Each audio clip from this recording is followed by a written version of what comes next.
Coming up next on the Jeff Crilley Show, you're going to meet the great Dr. Bill Johnson. He runs one of the nation's top stem cell therapy centers in the country, and you're going to learn his story next.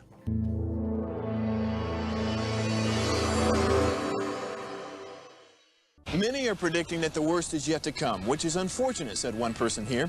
Until now, they've enjoyed the reputation of being the nation's icebox. Watched a burglar in his home this morning by webcam. As a journalist of over 25 years, stories are what make my world turn. Reporting live from the Dallas newsroom tonight, Jeff Crilley, Fox 4 News. But in 2008, I took the jump from my familiar life and started a PR firm from my home. We're talking about anyone with a camcorder like the one I'm using becomes a television network. We started slowly growing the company, and we now have over 100 clients, and we've branched into the world of live digital broadcasting. I now own 8 different TV studios and have a huge team, and the stories that I now get to share are sometimes the most important of my life.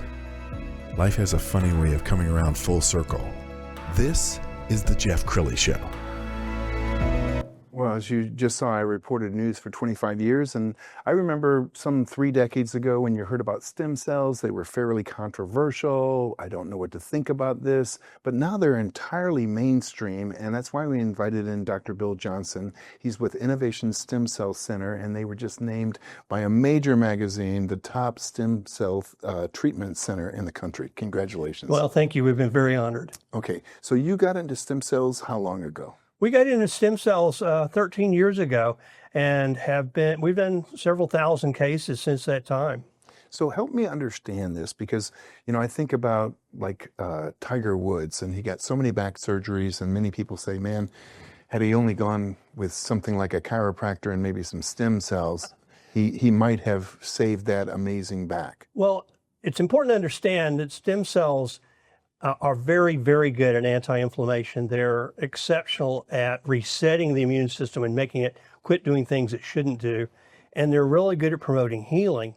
But when it comes to a mechanical change, something like a piece of bone that has moved or a ruptured disc, they can go part of the way because of how good they are on inflammation, and they can heal some of that. But sometimes that mechanical differences requires a surgical correction. Okay, so who's a good candidate for stem cells? Well, we are doing many different disorders. Its main entry point has been orthopedics and injuries, especially arthritis, knee arthritis, hip arthritis. We've had several patients, rotator cuff injuries, done very great things. We've seen rotator cuffs repair when you really can't do that non-surgically. So we have seen a lot in the orthopedic field, but now we're really starting to expand. We have very good results in patients with connective tissue diseases like lupus and rheumatoid arthritis. We've had a number of patients with rheumatoid arthritis be able to greatly reduce or even get off their meds, and the same with the lupus patients. Probably one of the first areas going to get broad insurance coverage is Crohn's disease, because there are several research articles now saying that stem cells from your own fat should be the first line of treatment for Crohn's disease because of how effective it is. So that's a broad area. We're actually doing research, or we're getting funded for research to look at early kidney disease, because there's very good evidence that if we get to folks before their pre-dialysis, get to folks early on in their kidney disease, that we can arrest this process and even in some cases reverse it. And so that's a huge area with tremendous potential. And then one area that we've had a lot of special interest in is chronic lung disease, because both with chronic obstructive and chronic fibrotic or restrictive lung disease, we've seen dramatic improvements over time. A little bit at a time when it comes to lung disease. Yes, and we've learned so much over the past few decades. We're going to pull up your website, because right there on the homepage is the article in Life Sciences Review magazine. That's got to feel good. Oh, it really did, and we were really honored when they had it, and then they went ahead and, in addition to giving us this name as the top center in the country, they put us on the cover, which was an initial honor. Okay, tell me why you received the honor. What is it you guys are doing? Well, we were nominated by the Life Sciences Review magazine is an industry magazine. It's a magazine that's pointing at those in the biomed, biotech industry and they asked their readers to nominate, and we were nominated and voted in for this year. And then they came back and said, we need to know what you're doing and how you're doing it. We did our initial interview, and they said, hey, look, we want to put you on the cover because we're very impressed in your approach to how you're doing stem cells and the fact that our approach is unique among a lot of what's happening out there to the consumer. Okay, let's talk a little bit more about that. How are you unique? Well, many people out there have these complex protocols. We're going to give you this many stem cells on this day and this many exosomes and this much PRP, and they're mixing a lot of things up. And the honest truth is, while this is a powerful technology that is the future of medicine, we're still in our infancy, and we really don't know how these things to go together. In fact, when you look at the few studies that have been done comparing mixing PRP with stem cells together, either one, PRP by itself or stem cells by itself, is better than when you put them together. Here's the analogy. I like ketchup. I think ketchup is really great on French fries. I think it's a great flavor. I like ice cream. Ice cream is fun. I like it in many flavors. But just because I like ketchup and just because I like ice cream doesn't mean I like ketchup on my ice cream. And that's what a lot of folks are doing. They're taking the ketchups of PRP and exosomes and adding it to the ice cream and stem cells and saying, this is good. We're not that far along yet. And so what our approach is, we're going to give you stem cells. They're going to be from you. They're your source.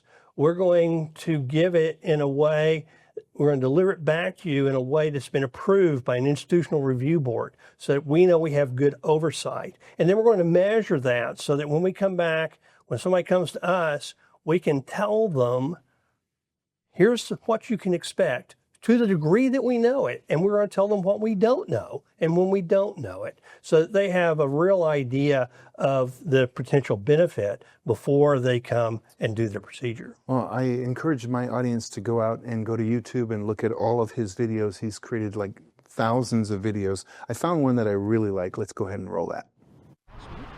Elsa can't walk without pain.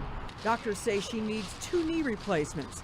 Instead, she's trying something new, stem cells harvested from her own body to heal her knee. I would like to be active again. I'm young at heart, so. Doctors use liposuction to extract fat cells from Elsa's abdomen. The cells are separated, concentrated, and treated. The doctor injects her own stem cells back into Elsa's knee, where they will grow and hopefully heal the damage. It's a great option for Elsa because if she gets we're seeing about 85% of knees respond. Stem cells harvested from your own body have the ability to reproduce and become cartilage, bone, and muscle.